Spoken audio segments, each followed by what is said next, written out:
بسم الله الرحمن الرحيم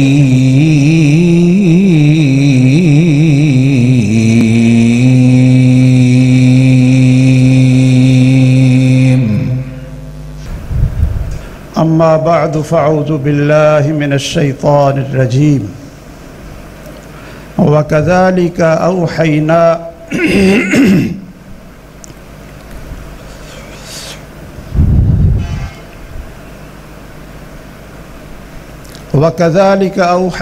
إليك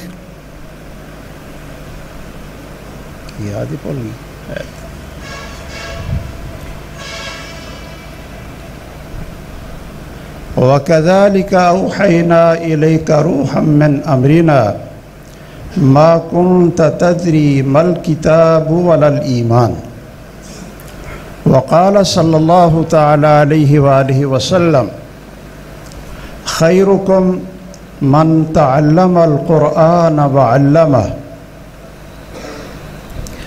بہت ہی محترم و مکرم علماء،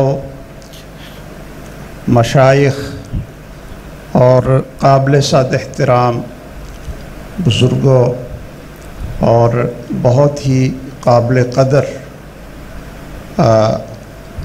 یہ طلبہ علم اور تمام سامعین کرام، یاد رکھیے کہ اللہ ذوالجلال نے انسان کو اس لیے پیدا کیا تاکہ وہ اللہ ذوالجلال کی خالص عبادت کرے۔ وَمَا خَلَقْتُ الْجِنَّ وَالْإِنسَ إِلَّا لِيَعْبُدُونَ۔ اللہ ذوالجلال فرماتے ہیں کہ ہم نے جنوں اور انسانوں کو صرف اپنی بندگی اور عبادت کے لیے پیدا کیا۔ یاد رکھیے کہ اللہ ذوالجلال کی عبادت اور اس کی رضا کی زندگی یہ اتنی دیر کسی بھی انسان کو نہیں مل سکتی جب تک وہ اللہ ذوالجلال کی طرف سے بندگی کا طریقہ سکھانے والے اور سب سے کامل اور اکمل انسان ہر دور میں انبیاء و رسل اور آخر میں خاتم النبیین محمد الرسول اللہ صلی اللہ تعالی علیہ وآلہ وسلم کی تعلیمات کو وہ حاصل نہیں کرتا۔ رسول اللہ صلی اللہ علیہ وسلم نے فرمایا طلب العلم فریضۃ علی کل مسلم، کہ علم سیکھنا یہ ہر مسلمان پر فرض ہے، خواہ وہ مرد ہو یا عورت ہو۔ یہ وہ حصہ، یہ علم کا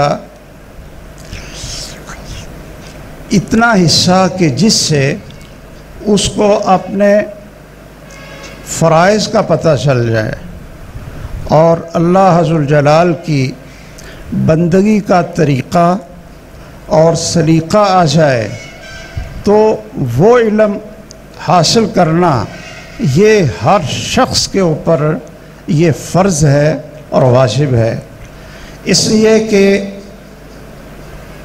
یہ کوئی آدمی اتنی دیر تک اللہ کی رضا والی زندگی اور جس مقصد کے لیے اس کو پیدا کیا گیا تھا اس کو حاصل یہ کر ہی نہیں سکتا، اس پر عمل وہ کر ہی نہیں سکتا جب تک وہ اللہ ذوالجلال کی طرف سے وحی الہی کو نہ سمجھتا ہو۔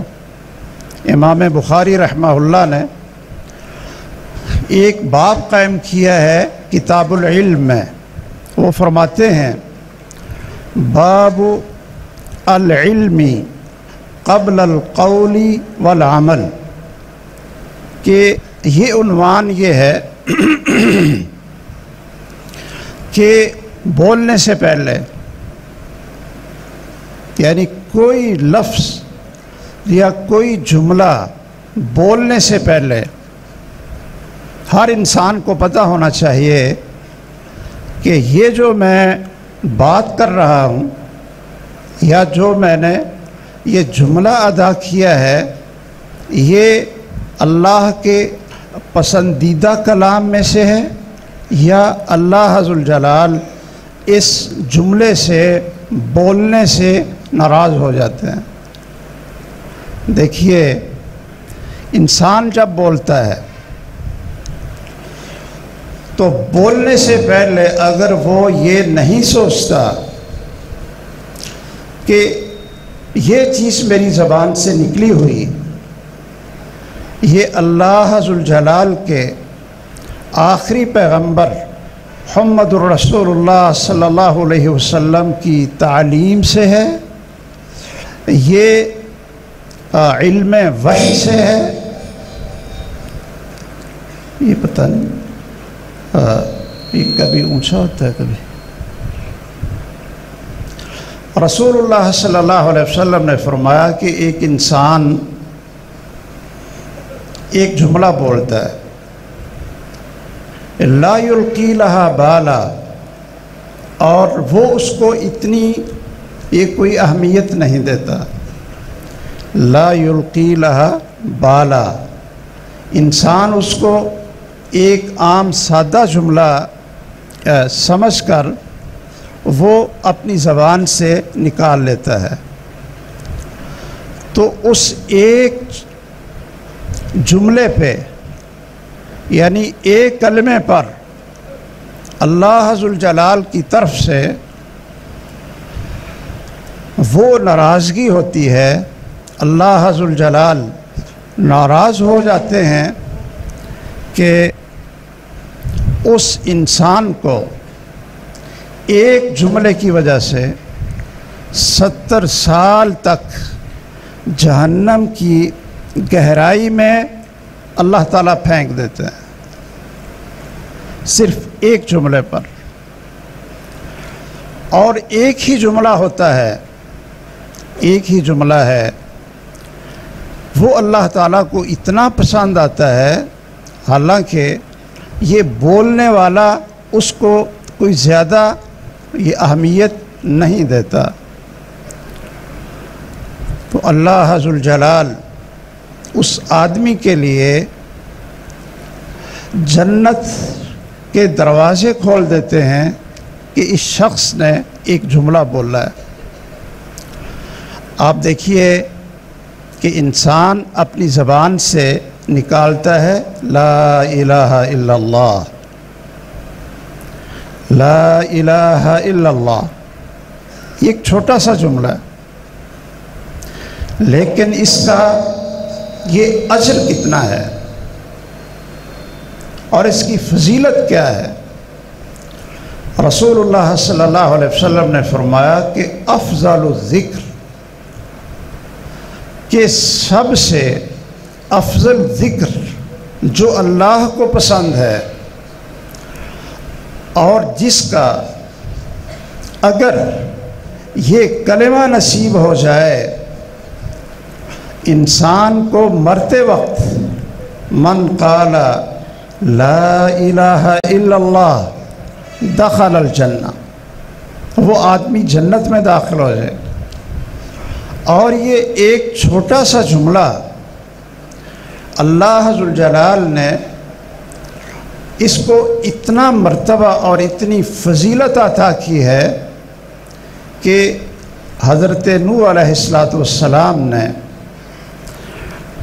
اپنے بیٹوں کو یہ وصیت فرمائی تھی کہ لا الہ الا اللہ، اس جملے کو چھوڑنا نہیں ہے، اس لیے کہ اگر 7 آسمان اور 7 زمینوں کا آپ ایک پلڑے میں رکھ کر وزن کریں اور دوسرے پلڑے میں صرف لا الہ الا اللہ کا وزن رکھیں تو یہ پوری کائنات زمین و آسمان کی ان کا وہ وزن نہیں ہوگا جو صرف زبان سے نکلنے والا لا الہ الا اللہ کا وزن ہے۔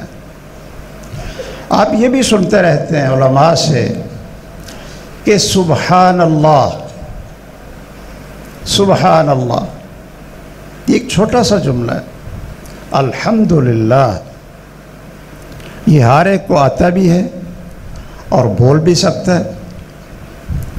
تو رسول اللہ صلی اللہ علیہ وسلم نے فرمایا کہ یہ سبحان اللہ اور الحمدللہ ان دو جملوں کو آپ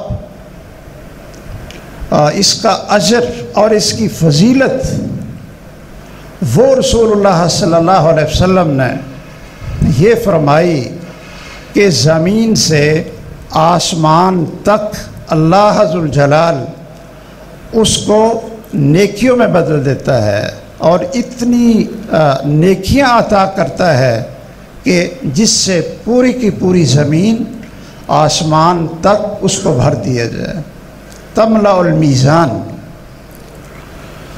اور رسول اللہ صلی اللہ علیہ وسلم نے فرمایا کہ جو ترازو اللہ تعالیٰ قیامت کے دن بندوں کے اعمال تولنے کے لیے قائم کریں گے، وہ ترازو کتنا بڑا ہوگا؟ وہ ترازو اتنا بڑا ہوگا کہ اگر ایک پلڑے میں ساتوں آسمان اور ساتوں زمینیں رکھ دی جائیں تو ایک پلڑا اتنا وہ بڑا ہوگا کہ ساتوں آسمان اور ساتوں زمین اس ایک پلڑے کے اندر رکھ دیے جائیں تو اس کے اندر پھر بھی جگہ بچ جائے گی۔ اتنا بڑا وہ ترازو ہے کہ جو اللہ ذوالجلال قیامت کے دن جس کو یہ قائم کریں گے۔ لیکن یہ شخص جو سبحان اللہ پڑھے، سبحان اللہ پڑھتا ہے، آپ نے فرمایا تملأ المیزان، کہ یہ ترازو کو بھر دے گا، یہ ترازو کو بھر دے گا۔ وَسُبْحَانَ اللَّهِ وَالْحَمْدُ لِلَّهِ تَمْلَآنِ مَا بَيْنَ السَّمَاءِ وَالْأَرْضِ، اور اگر وہ سبحان اللہ الحمدللہ یہ چھوٹے سے دو جملے ادا کرتا ہے تو اللہ ذوالجلال آسمان سے زمین تک اس کے لیے نیکیوں کی بھر دیتے ہیں، اس کو اجر ملتا ہے۔ تو بولنے سے پہلے آدمی کو سوچنا چاہیے کہ جو میں زبان سے نکالنے لگا ہوں یہ اللہ ذوالجلال کے غضب کو دعوت دے گا یا اس سے اللہ ذوالجلال راضی ہوں گے۔ انسان اپنی زبان سے کسی کی چغلی کرتا ہے اور یہ چغلی کرنا یہ ہمارے ہاں بڑا پسندیدہ ایک ایسا عمل ہے کہ جون سی مجلس ہو اس میں یہ بہت زیادہ شیطان جو انسان کو برائیوں کی طرف کھینچتا ہے اور اس کے نیک اعمال بھی برباد ہوتے ہیں، وہ چغلی ہے کہ کوئی انسان چغلی کرے۔ یہ زبان سے اگر ایسے الفاظ ہم نکالتے ہیں اپنے کسی بھائی کے بارے میں جو اس کو پسند نہیں ہے، اس کا عیب ذکر کرتے ہیں، تو وہ ایسے ہی ہے کہ جیسے وہ مردہ گدھا ہے یا اس کا بھائی ہے، اس کا بھائی ہے اور وہ مردہ ہے اور یہ شخص اس کا گوشت کھا رہا ہے، یہ شخص اس کا گوشت کھا رہا ہے۔ اسی طرح یہ عمل کرنے سے پہلے آپ نے کوئی کام کرنا ہے، وضو کرنا ہے، تو جب تک آپ وضو کا طریقہ سیکھیں گے نہیں اتنی دیر تک آپ وضو نہیں کر سکتے، اور اگر کریں گے رسول اللہ صلی اللہ علیہ وسلم کی سنت کے خلاف کریں گے تو یہ وضو کرنے والا بھی جہنم کا ایندھن بنے گا۔ رسول اللہ صلی اللہ علیہ وسلم ایک سفر میں صحابہ کرام بھی تھے، تو لوگوں نے جلدی جلدی وضو کیا، جلدی جلدی وضو کیا۔ رسول اللہ صلی اللہ علیہ وسلم نے دیکھا کہ ان کے پاؤں کی ایڑیوں والی جگہ جو یہ تھوڑی سی اپنا گہری ہوتی ہے وہ جگہ خشک،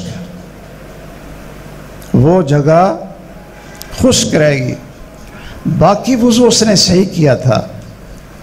تو رسول اللہ صلی اللہ علیہ وسلم نے اعلان کیا 3 دفعہ، ویل للعقاب من النار، ویل للعقاب من النار، ویل للعقاب من النار۔ ان لوگوں کے لیے جہنم ہے، ان لوگوں کے لیے آگ ہے کہ جنہوں نے وضو کے اندر یہ توجہ کے ساتھ ان جگہوں کو دھویا یا تر نہیں کیا اور ان کی ایڑیاں خشک رہ گئیں، تو قیامت والے دن اللہ عز الجلال ان ایڑیوں کو آگ کے اندر جلائے گا۔ یہ ایک عمل تھا۔ آپ لوگ نماز پڑھتے ہیں یا ہم لوگ نماز پڑھتے ہیں اور سلام پھیرتے ہیں، ایک نماز ایسی ہے،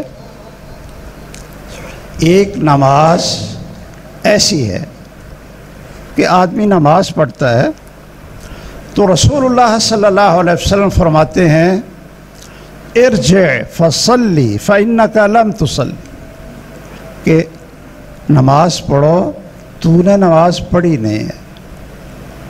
حالانکہ اس نے نماز ہی پڑھی تھی آپ کے سامنے، آپ مسجد میں تشریف فرما تھے، اس نے پھر نماز پڑھی، تو آپ فرمانے لگے کہ نماز دوبارہ پڑھو، آپ نے نماز نہیں پڑھی۔ اس نے تیسری دفعہ نماز پڑھی تو رسول اللہ صلی اللہ علیہ وسلم نے اس سے کہا کہ آپ نماز پڑھو، آپ نے نماز نہیں پڑھی۔ تو جب چوتھی دفعہ کہا نا تو آخر وہ کہنے لگا علمنی کما علمک اللہ یا رسول اللہ ما احسن غیر ھذا، اے اللہ کے رسول صلی اللہ علیہ وسلم میں اس سے زیادہ اچھی نماز نہیں پڑھ سکتا، آپ مجھے سکھائیں کہ نماز کا طریقہ کیا ہے۔ اب آپ خود بتلائیں کہ ایک آدمی 3 دفعہ نماز پڑھتا ہے، آپ کہتے ہیں آپ کی نماز ہی نہیں ہے، تو کیا تھا اس نماز میں؟ وہ نماز یہ علم کے مطابق نہیں تھی کہ رسول اللہ صلی اللہ علیہ وسلم، یا اس کو یا بند کر دیں یا پھر اس کو جی پتہ نہیں۔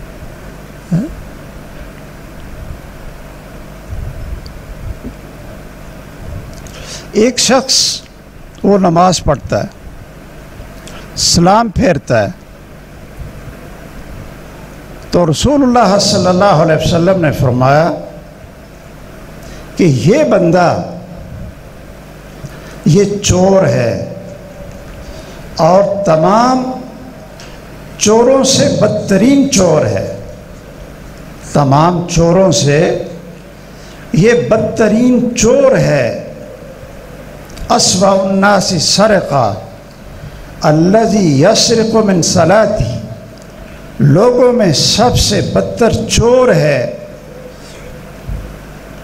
اس لیے کہ اس شخص نے نماز کو چوری کیا۔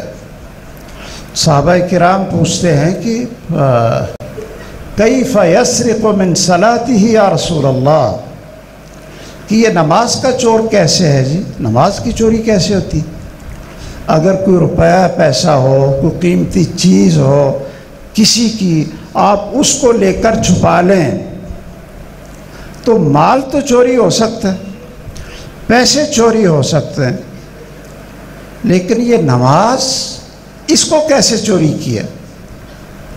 تو رسول اللہ صلی اللہ علیہ وسلم نے فرمایا یہ چور ہے اور باقی سب چوروں سے بدتر ہے، اس نے نماز کی چوری کی۔ اور نماز کی چوری یہ ہوتی ہے کہ آدمی اطمینان کے ساتھ رکوع نہ کرے اور اطمینان کے ساتھ وہ سجدہ نہ کرے، یہ جلدی جلدی سجدے کرنے والا اور صحیح طریقے سے رکوع نہ کرنے والا۔ رسول اللہ صلی اللہ علیہ وسلم نے فرمایا کہ یہ منافق ہے، یہ منافق ہے۔ وہ ایک بات بڑی مشہور ہے نا کہ کسی نے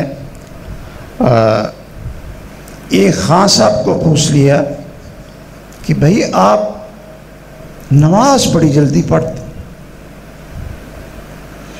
تو اس نے کہا کہ ہم اپنا کام بھی جلدی جلدی کرتے ہیں اور اللہ کا کام بھی جلدی جلدی کرتے ہیں۔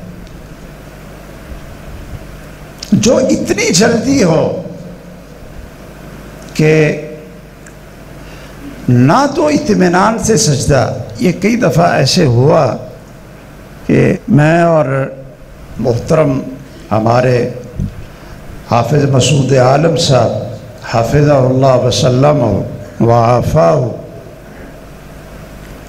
یہ موٹر وے پہ یہ قیام و طعام کی جگہ جو ہوتی ہے نماز کے لیے مسجد بنی، تو اس میں چلے گئے کہ نماز پڑھتے ہیں۔ تو وہاں ایک امام صاحب نماز پڑھا رہے تھے، ہم نے ان کے پیچھے شروع کر دی نماز۔ تو محترم حافظ صاحب نے کیا کیا کہ وہ امام کو چھوڑ دیا، نماز ویسے اس کے ساتھ ہی شروع کی، تو امام کو چھوڑ کر وہ اپنی نماز پڑھنے لگ۔ تو نماز کے بعد میں نے پوچھا کہ آپ نے شروع تو کی تھی یہ امام صاحب کے پیچھے، اور بعد پھر آپ اپنا ہی جو یہ طریقہ ہے آپ اس پہ نماز پڑھنے لگ گئے۔ تو آپ سب کہتے ہیں کہ نہ مجھ سے یہ قیام میں سورۃ فاتحہ پڑھی جاتی تھی اور رکوع کے اندر سبحان ربی العظیم یہ بھی نہیں پڑھا جاتا تھا، اور سجدہ ابھی اطمینان سے ہم کرتے ہی نہیں تھے، اور وہ امام صاحب پہلے ہی اللہ اکبر کہہ کر اٹھ جاتے تھے۔ تو میں نے سوچا کہ اس امام صاحب کے پیچھے تو میں ان کو نہیں مل سکتا ہوں، تو چلو اپنی نماز ہی پڑھ لیتا۔ اتنی تیز نماز پڑھانے والا۔ بعد میں ہم نے ان سے کہا کہ اللہ کے بندے، آپ کو کوئی اس طریقے سے نماز پڑھانی چاہیے کہ جس میں نماز کے ارکان تو ادا ہو جائیں، نماز کے ارکان ادا ہو جائیں۔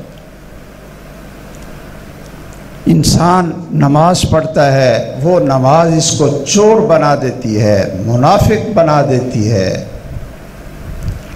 اور ایک شخص وہ بھی وضو کرتا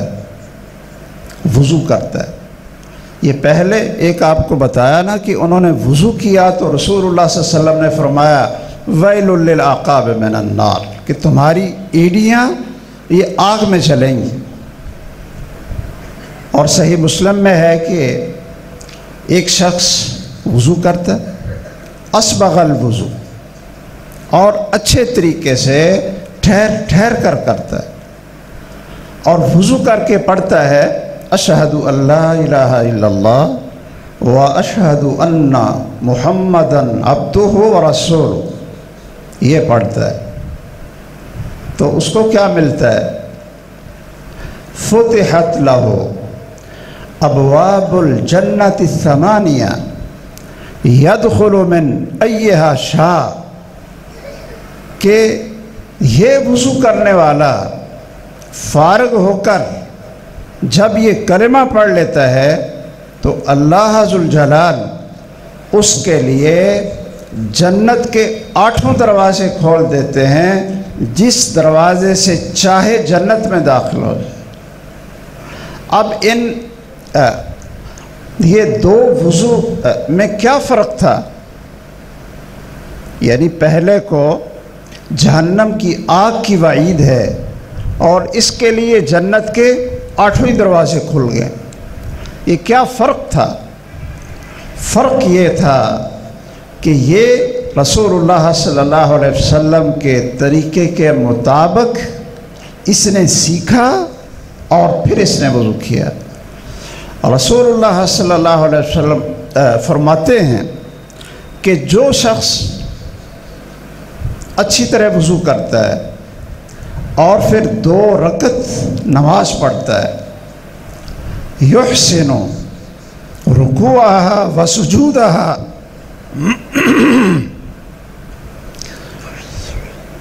و خشوعہا، اور رکوع خوبصورت بناتا ہے اور سجدہ خوبصورت کرتا ہے، اور خضوع یہ بھی اس کا خوبصورت ہوتا ہے۔ تو رسول اللہ صلی اللہ علیہ وسلم نے فرمایا کہ اللہ ذوالجلال اس شخص کو، اس آدمی کو گناہوں سے اس طرح پاک اور صاف کر دیتے ہیں کہ جس طرح آج ہی اس کی ماں نے اس کو جنا، آج ہی اس کی ماں نے اس کو جنا ہے، اس طرح اللہ ذوالجلال 2 رکعتیں خوبصورت نماز ادا کرنے کی وجہ سے اس کو گناہوں سے پاک اور صاف کر دیتے ہیں۔ میرے بھائیوں اور بزرگوں،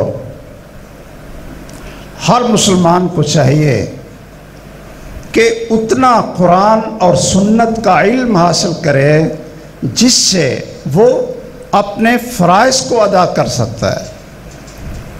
رسول اللہ صلی اللہ علیہ وسلم کے پاس جب بھی کوئی شخص آتا اور وہ مسلمان ہو جاتا تو آپ سب سے پہلے اس کو کیا سکھاتے تھے؟ یعنی جب وہ مسلمان ہوتا تھا، یہ کلمہ پڑھ لیتا تھا، تو سب سے پہلے آپ اس کو وضو اور نماز کا طریقہ سکھاتے تھے، اس لیے کہ جس وقت بھی اس نے کلمہ پڑھا، اس کلمہ پڑھنے کے بعد اسلام میں داخل ہونے کے بعد جون سی نماز بھی یہ پہلی دفعہ آئے گی اس کی زندگی میں، تو اس نماز کے آنے سے پہلے یہ وضو کا طریقہ بھی سیکھ لے اور اسی طرح نماز کا طریقہ بھی سیکھ لے۔ ہمارے مسلمانوں کے دلوں میں اللہ ذوالجلال نے سیدنا ابراہیم علیہ السلام کی دعا کو قبول فرمایا، اور ہر شخص اس کا دل یہ چاہتا ہے اور مچلتا بھی ہے کہ میں مکہ جاؤں اور بیت اللہ کی زیارت کروں۔ کیوں جی؟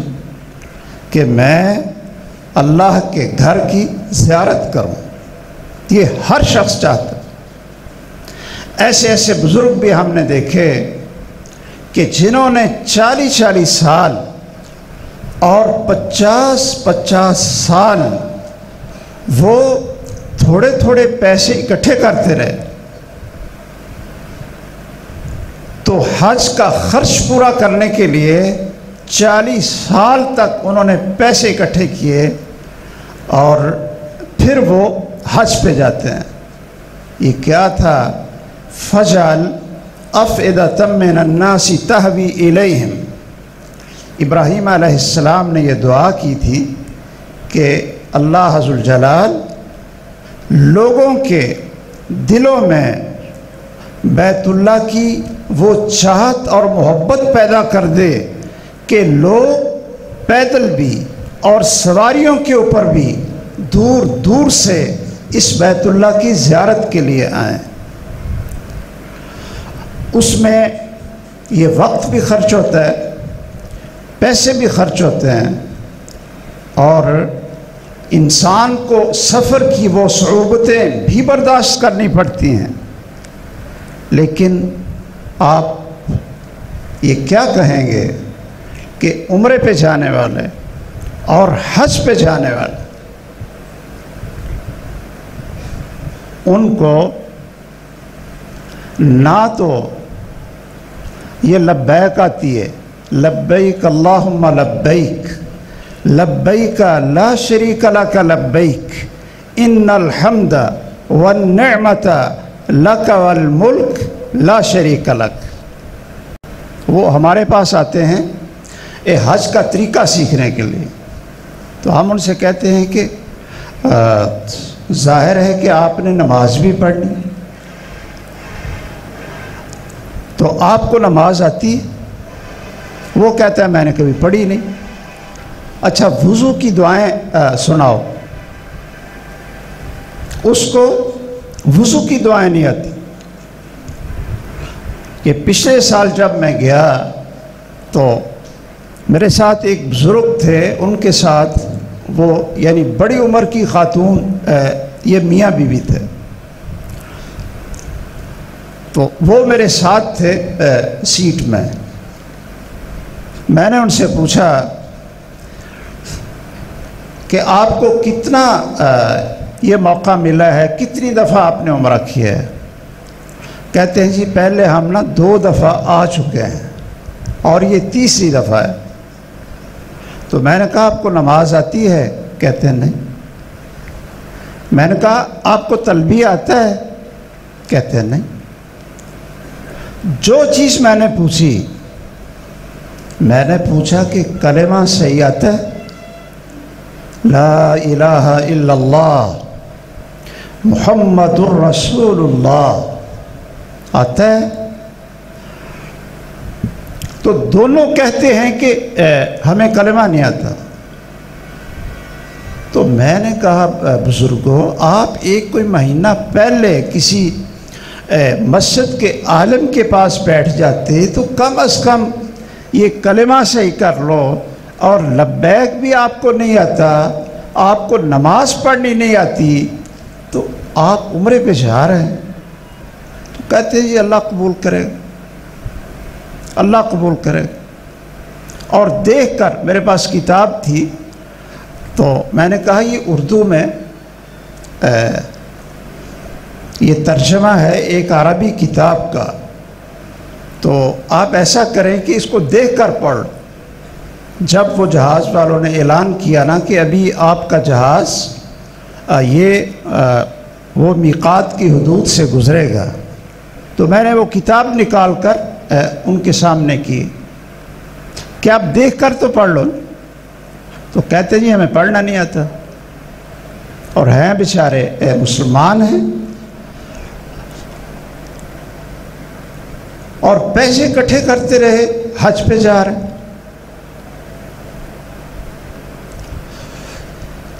اس سے 2 سال پہلے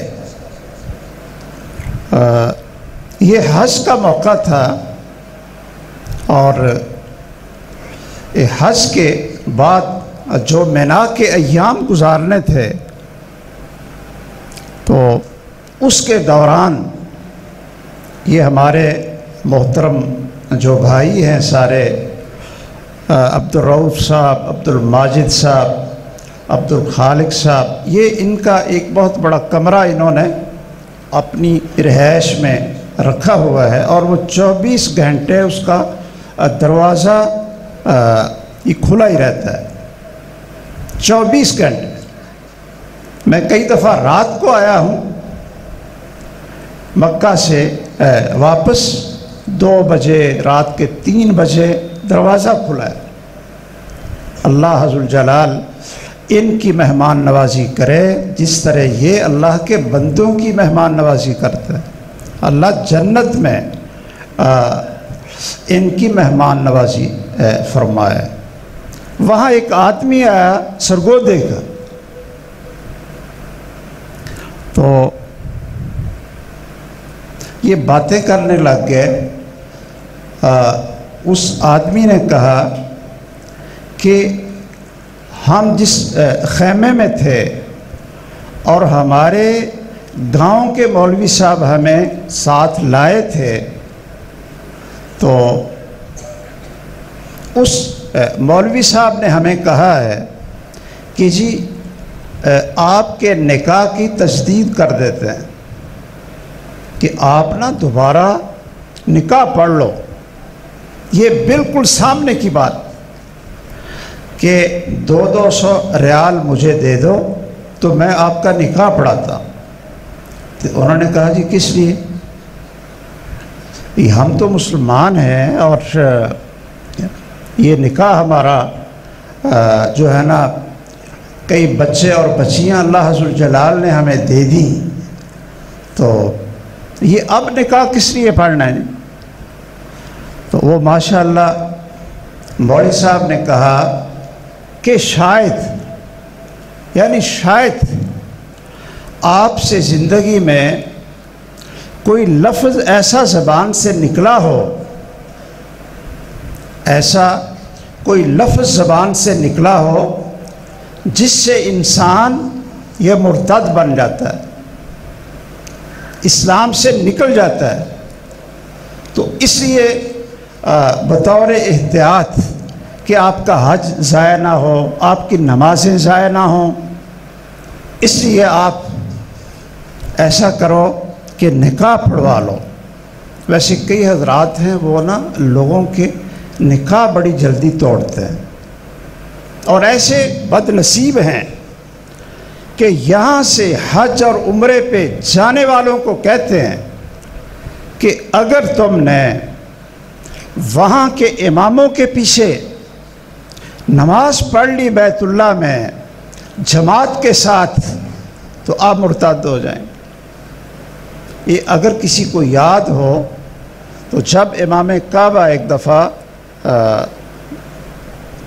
صدر ضیاء الحق کے دور میں یہ لاہور آئے تھے اور انہوں نے شاہی مسجد میں نماز پڑھائی تھی، اور اخباروں میں ہم نے اس وقت پڑھا کہ بہت سے جگہ سے ایسی آوازیں آئیں کہ ان لوگوں نے کہا کہ جتنے لوگوں نے شاہی مسجد میں امام کعبہ، وہ شیخ عبداللہ بن سبیل تھے، فوت ہو گئے رحمہ اللہ، اس کے پیچھے نماز پڑھی ہے، ان سب کے نکاح ٹوٹ گئے، تو وہ دوبارہ اپنے نکاح پڑھا لیں۔ میں نے ان سے پوچھا کہ اس مولوی صاحب نے آپ لوگوں سے 200 روپیہ لیا اور جتنے خیمے میں تھے تو ان سب سے اس نے کہا کہ بھائی نکاح پڑھا لو، شاید کوئی ایسا لفظ زبان سے نکلا ہو جس سے آپ کا نکاح بھی ٹوٹ گیا اور آپ مرتد بھی ہو گئے۔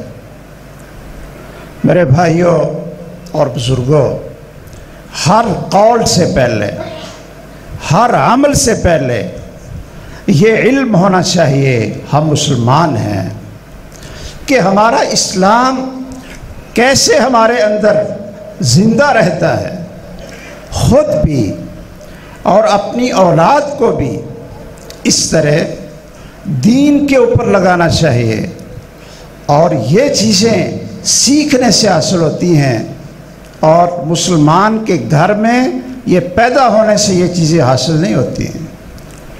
اس لیے بچوں کی صحیح تربیت اور صحیح تعلیم، اور رسول اللہ صلی اللہ تعالیٰ علیہ وسلم کی سنت، آپ کا طریقہ، یہ خود بھی سیکھیں اور بچوں کو سکھائیں، بیٹیوں کو سکھائیں اور ان کی تربیت کریں۔ میں صرف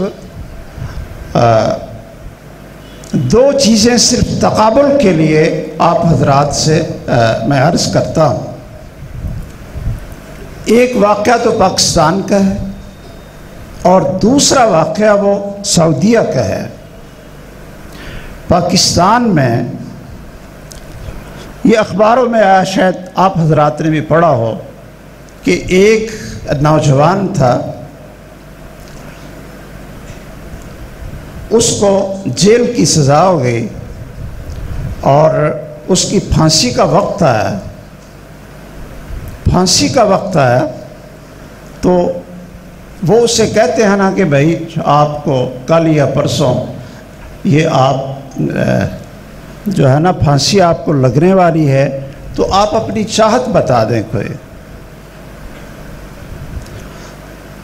تو اس نے کہا کہ میری والدہ کو ایک دفعہ بلا دو، میری امی کو میرے ساتھ ایک دفعہ ملا دو۔ انہوں نے کہا ٹھیک۔ وہ اس کی والدہ آئی اور وہ جب اس کو گلے لگایا تو اس نے یہ کیا کیا اس بیٹے نے کہ اپنی والدہ کا کان اس نے منہ کے اندر، دانتوں کے اندر زور سے چبایا کہ اس خاتون کی چیخیں نکل گئیں۔ وہ پولیس والے بھی بڑے حیران اور خود وہ اس کی والدہ بھی بڑی پریشان کہ یہ عجیب یہ بیٹا ہے۔ تو اس نے کیا کیا، اس سے پوچھا، وہ پولیس والوں نے اس کی والدہ کی جان چھڑائی تو اس سے پوچھا کہ یہ آپ نے کیا کیا۔ اس نے کہا میں آج جو پھانسی پہ چڑھنے والا ہوں نا، یہ میں اپنی ماں کی وجہ سے میں پھانسی پہ جو ہے نا جھول رہا ہوں گا۔ انہوں نے کہا کیسے؟ کہتا ہے کہ میں نے جب مجھے ہوش آئی تو میں نے پہلی دفعہ، ہمارے پڑوس میں انہوں نے مرغیاں رکھی ہوئی تھی، تو میں نے پہلی دفعہ یہ ان کی چھت سے ایک انڈا چوری کر کے تو میں اپنی والدہ کو دیا، اور میں نے بتایا اپنی امی کو کہ یہ پڑوسیوں کی جو مرغیاں ہیں یہ اس کا انڈا میں نے لا کر دیا ہے۔ تو وہ کہنے لگے کہ چلو اس کا سالن بناتے ہیں اور یہ روٹی پکا کر کھاتے ہیں۔ تو میں بھی بڑا خوش ہوا کہ چلو ماں ہماری یہ مزے سے یہ کھانا کھائے گی اور میں بھی کھانا کھاؤں۔ اس کا حوصلہ بڑھ گئی۔ وہ کہتا ہے کہ پھر بعد میں مجھے انڈے کے آگے مرغیاں چوری کرنے کی عادت پڑ گئی۔ میں گھر میں لاتا تھا اور والدہ اس کو یہ پکاتی تھی اور کھاتی بھی تھی اور کھلاتی بھی تھی۔ اس سے پوچھو۔ پھر میری مجلس ایسے لوگوں کے ساتھ ہو گئی جو ڈاکو بھی تھے، جو چور بھی تھے، جو قاتل بھی تھے، اس طرح کی ایک یہ گینگ میں ساتھ ہو گیا، اور جتنے پیسے لاتا تھا حصے میں آتے تھے، تو یہ میری امی جان یہ مجھے شاباش دیتی تھی۔ اور پھر مجھ سے ایسا کام ہو گیا کہ ایک جگہ پہ ڈاکہ مارنے گئے تو جو ہے نا پکڑے گئے۔ اس نے کہا کہ آج پھانسی کے پھندے میں اگر مجھے کوئی لایا ہے تو یہ میری ماں ہے، اگر یہ پہلے دن جب میں نے انڈا چوری کیا تھا یا مرغی چوری کی تھی، جوتا اٹھا کر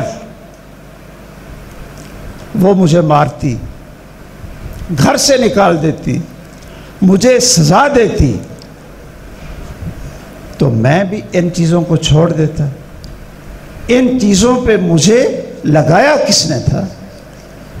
تو میرے بھائیوں، اپنے بچوں کی، بیٹیوں کی آپ کیا تربیت کرنے والے ہیں؟ ایک یہ تربیت کا انداز ہے، اور ایک یہ انداز ہے کہ ایک خاتون کی شادی تھی، تو شادی حال میں آج کل جو رواج ہے تو سارے مہمان تھے، اور یہ خواتین بھی اور مرد حضرات بھی۔ تو وہ جو بچی تھی یعنی دلہن، جس طرح یہ بیماری ہمارے سارے گھروں میں آ گئی، بلکہ اب تو میں نے سنا ہے کہ پہلے صرف یہ خواتین کو تیار کیا جاتا تھا، اور اب شاید وہ دلہا صاحب کو بھی تیار کیا جاتا ہے۔ کیوں جی؟ اس کو بھی لے جاتے ہیں، وہ یہ کیا کہتے ہیں جی، بیوٹی پارلر، وہاں اس کو بھی لے جاتے۔ اچھا، وہ شادی حال میں پہنچ گئی، وہ بیوٹی پارلر سے وہ شادی حال میں اس کو لے آئے، تو کیا ہوا کہ عشاء کی اذان شروع ہو گئی، عشاء کی اذان شروع ہو گئی۔ اب اس خاتون نے کیا کیا؟ اس نے پوچھا اپنی امی سے کہ یہاں وضو کی جگہ کوئی واش روم؟ تو انہوں نے پوچھ کر بتایا کہ ہاں یہ ہے خواتین کے لیے، یہ واش روم بنے ہوئے ہیں۔ وہ وہاں گئی اور اس نے وضو کیا۔ تو آپ کو پتہ ہے کہ جب خواتین یہ بیوٹی پارلر سے آتی ہیں نا، تو وہ بیچاری، حقیقت ہے کہ بڑا ان کے اوپر ترس آتا ہے کہ بھئی یہ کہیں خراب نہ ہو جائے جو یہ اوپر چڑھایا ہے نا۔ تو اس نے تو وضو کر لیا،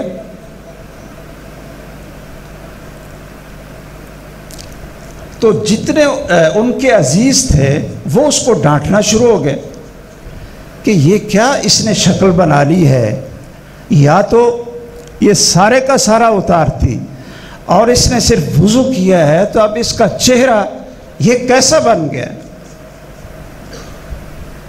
اس نے کسی کی بات نہیں سنی، اس نے وہاں الگ ہو کر جو خواتین کی جگہ تھی وہاں نماز شروع کر۔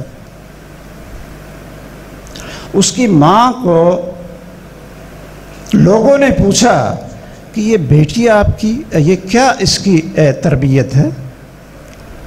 تو اب ماں کہنے لگی کہ یہ میری بیٹی وہ ہے کہ میں اپنے گھر میں یہ خود کھانا پکاتی ہوں، صفائی کرتی ہوں، سارے کام میں خود کرتی ہوں، اور اس کو بلا کر ساتھ لگاتی ہوں۔ اگر میں نے یہ چولہے پر ہنڈیا رکھی ہو اور مسجد سے اللہ اکبر کی اذان کی آواز سن لوں تو وہ میں چولہا بند کر دیتی ہوں اور اس کو ساتھ لے کر پہلے نماز پڑھتی ہوں اور اس کے بعد پھر سالن کو پکاتی ہوں۔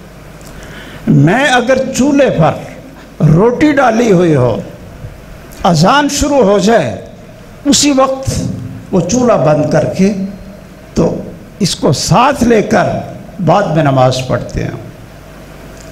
اگر میں کوئی اور بھی کام کر رہے ہوں، صفائی کر رہے ہوں، تو اذان کی آواز سن لوں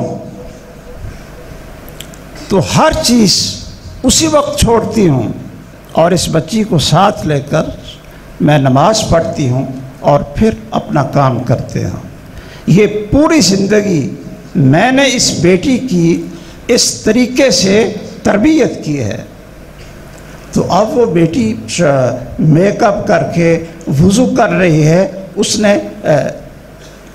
یہ نماز کی اذان سن لی تھی، مؤذن کی یہ اذان سن لی تھی، وضو کیا، اور وہ بچی خواتین کی جگہ پہ اس نے نماز پڑھنا شروع کی، اور جب وہ سجدے میں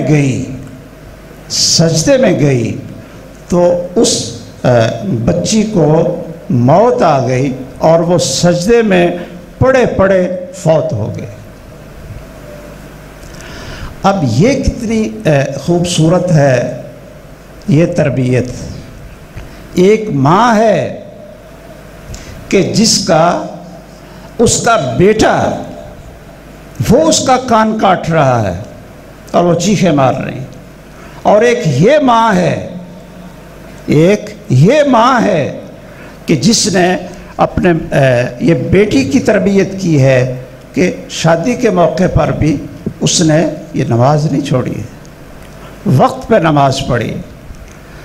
اللہ ذوالجلال نے جس طرح ہمارے اوپر احسان کیا، ہمیں اولاد عطا فرمائی، یہ بچے اللہ نے عطا کیے، بیٹے بیٹیاں اللہ نے عطا کی، ان کو مسلمان بناؤ، ان کو دین سکھاؤ، دین، ان کو قرآن کا ترجمہ پڑھاؤ، ان کو محمد الرسول اللہ صلی اللہ علیہ وسلم کی سیرت سکھاؤ، ان کو سیدہ فاطمہ کی زندگی یہ سکھاؤ، اور اپنی بیٹیوں کو سیدہ عائشہ رضی اللہ تعالیٰ عنہ اور جتنی ہماری وہ مائیں تھیں ازواج مطہرات، آپ ان کی سیرت اور ان کے رہن سہن کا یہ طریقہ سکھاؤ۔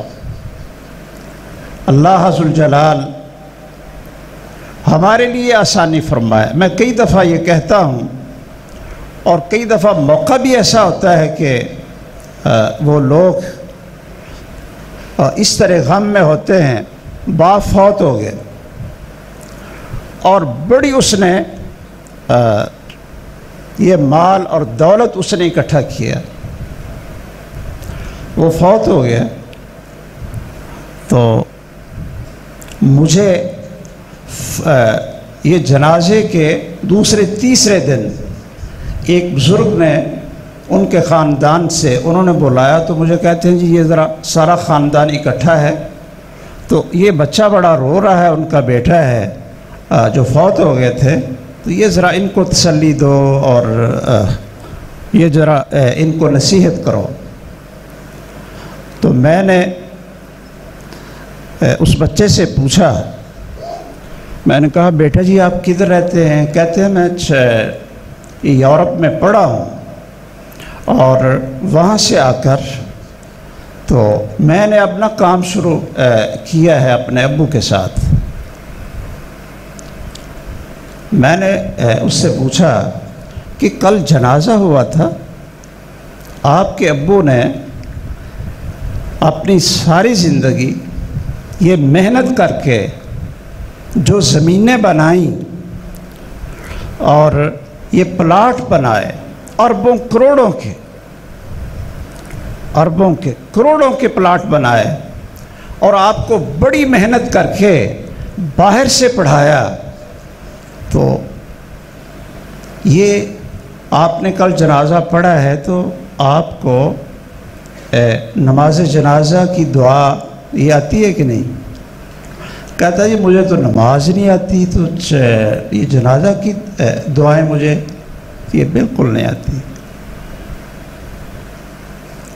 میں نے اس سے کہا کہ اگر آپ اپنے ابو کے لیے صدقہ جاریہ بننا چاہتے ہیں نا تو اپنی نمازیں تو پوری کرو. سب سے بڑا صدقہ جاریہ اولاد ہے، بشرطے کہ وہ نیک ہو. میں نے اس سے کہا کہ آپ یہ بتاؤ کہ والد کا اتنا بڑا احسان اور آپ ایک جنازے کی دعا نہیں یاد کر سکے. انگلش آپ بڑی بولتے ہیں کہ جی وہ پتہ نہیں چلتا کہ ماشاءاللہ بڑی گہری انگلش بولتے ہیں، اور نہ آپ نماز سیکھ سکے اور نہ آپ کو نماز جنازہ آتی.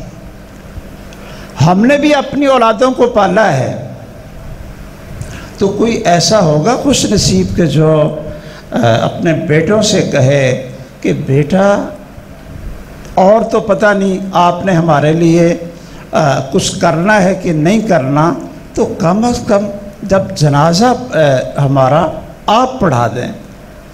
جو درد اور دل سے دعائیں رو رو کر بیٹے کے سینے سے نکلیں گی تو ان کی قبولیت بھی وہ اور ہی اس کا رنگ ہوگا. ہم اپنے بچوں کو دین سکھائیں. جب تک ان کو قرآن اور رسول اللہ صلی اللہ علیہ وسلم کی سیرت آپ نہیں پڑھاتے وہ جاہل رہیں گے، اگرچہ پی ایچ ڈی انہوں نے کیوں نہ کیا ہو. پی ایچ ڈی کر لیں، ایم اے کر لیں، جب تک ان کو قرآن اور سنت سکھائیں گے نہیں اس وقت تک ان کو نہیں آئے گا. اور سب سے بڑی دولت اگر آپ اولاد کو دیتے ہیں تو سب سے بڑی دولت وہ دین کی سمجھ ہے، توحید ہے، رسول اللہ صلی اللہ علیہ وسلم کی سنت اور آپ کا طریقہ ہے. مجھے بڑی خوشی ہوئی ہمارے عزیز خطیب صاحب یعقوب حفظہ اللہ وسلمہ وبارک فی علمہ و عملی کہ اس نے یہاں جو ہے نا محنت کی اور ماشاءاللہ ایک باغ لگا دیا یہ بچوں کو قرآن اور سنت کی تعلیم دینے کے لیے. اور اسی طرح جو دوسرے مضامین بھی ہوتے ہیں وہ بھی ساتھ ان کو لگا دیے تاکہ ان کو بولنا بھی آئے اور ان کو دین بھی آئے اور ان کا عقیدہ بھی صحیح ہو اور یہ سنت کے مطابق اپنی زندگی گزاریں. یہ بہت بڑا کام ہے، یہ بہت بڑا کام ہے. سب سے افضل اس دنیا میں انبیاء علیہ السلام ہوتے ہیں اور ان کے بعد جو انبیاء علیہ السلام کے علم کو اٹھا کر سیکھ کر ان کے وارث بنتے ہیں. اور جب تک دنیا میں عالم اور قاری قرآن اور سنت کا علم رکھنے والے جب تک زندہ ہیں اتنی دیر تک یہ قیامت نہیں آئے گی. یاد رکھو کہ جب یہ قرآن لوگوں کے پاس نہ رہے گا، سنت رسول صلی اللہ علیہ وسلم یہ جب ختم ہو جائے گی تو اللہ ذو الجلال کی طرف سے یہ قیامت برپا ہو جائے گی.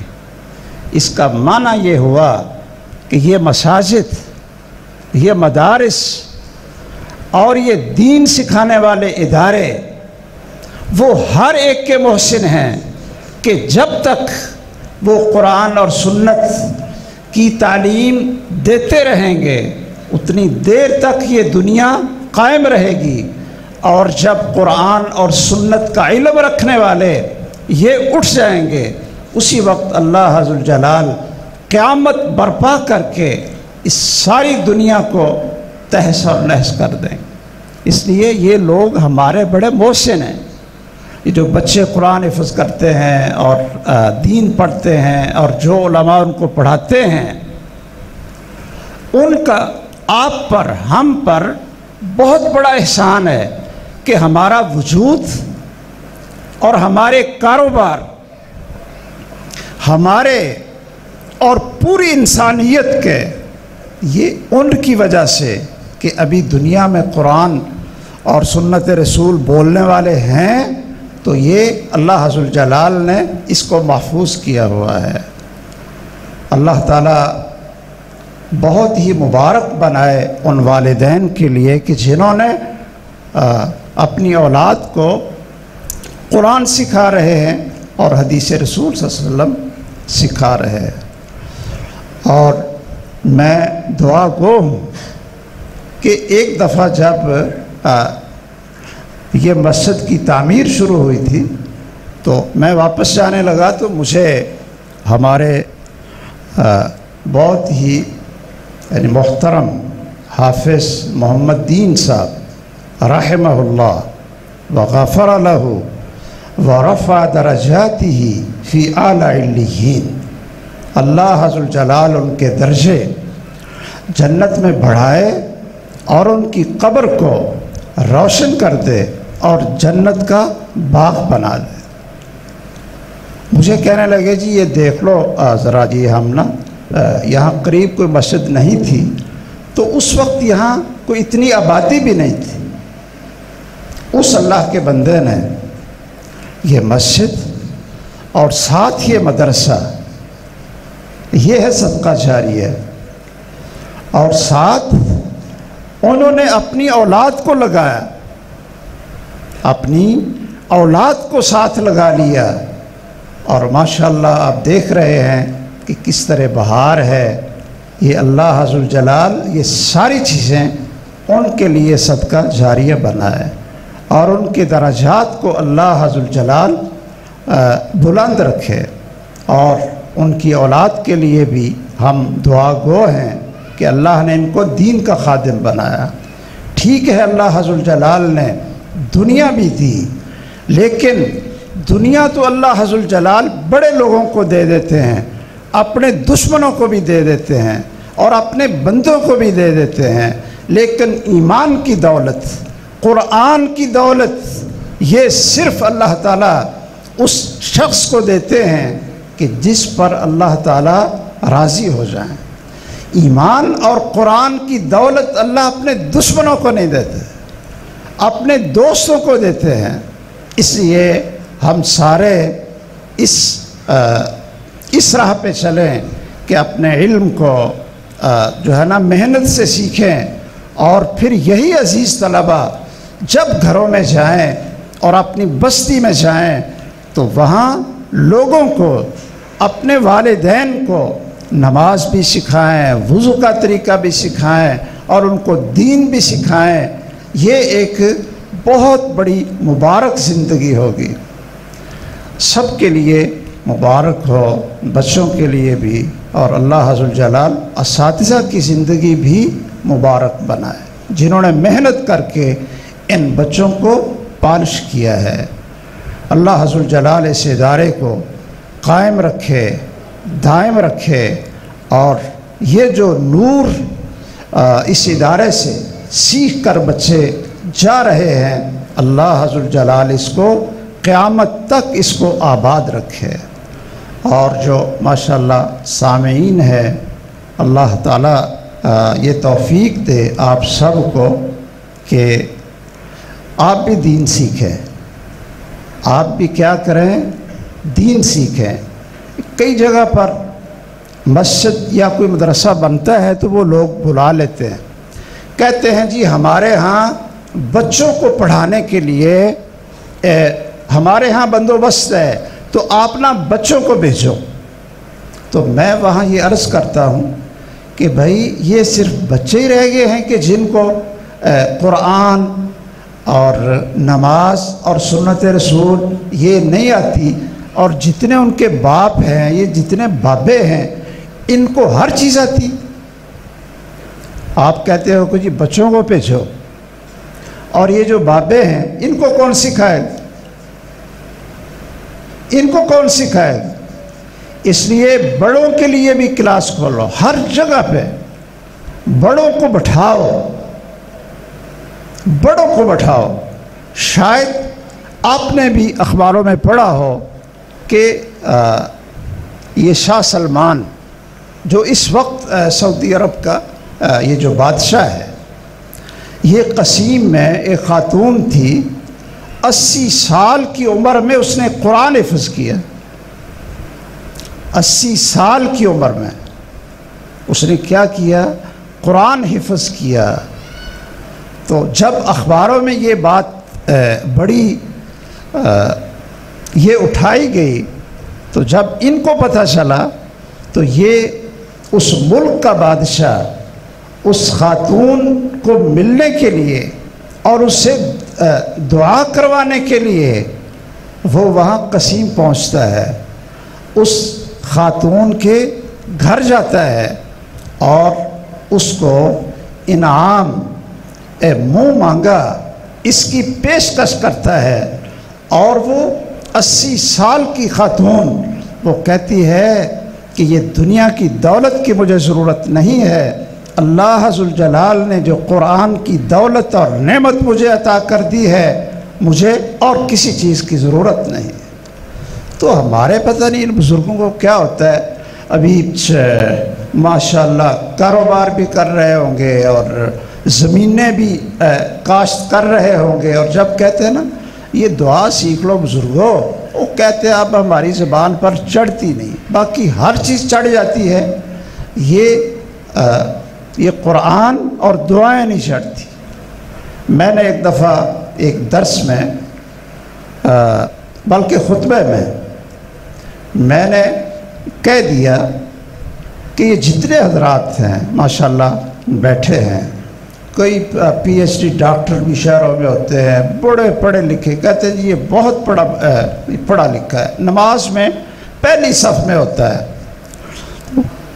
تو میں نے کہا کہ آپ کو پتہ ہے کہ ایک دعا اگر اس کو یاد کریں اور اس کو پڑھیں، میں جب بھی کسی کا نکاح پڑھاتا ہوں نا اس کو لکھ کر دے دیتا ہوں کہ یہ دعا یاد کر لو، آج سے ہی آپ کے لیے اس کو پڑھنا یہ مبارک بن جائے گا۔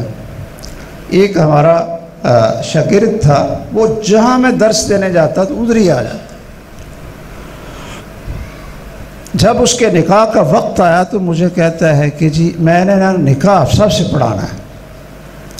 میں چلا گیا، مسجد میں نکاح تھا، تو میں نے اس سے پوچھا کہ آج آپ کی شادی ہے اور رات آپ کی سہاگ رات ہے،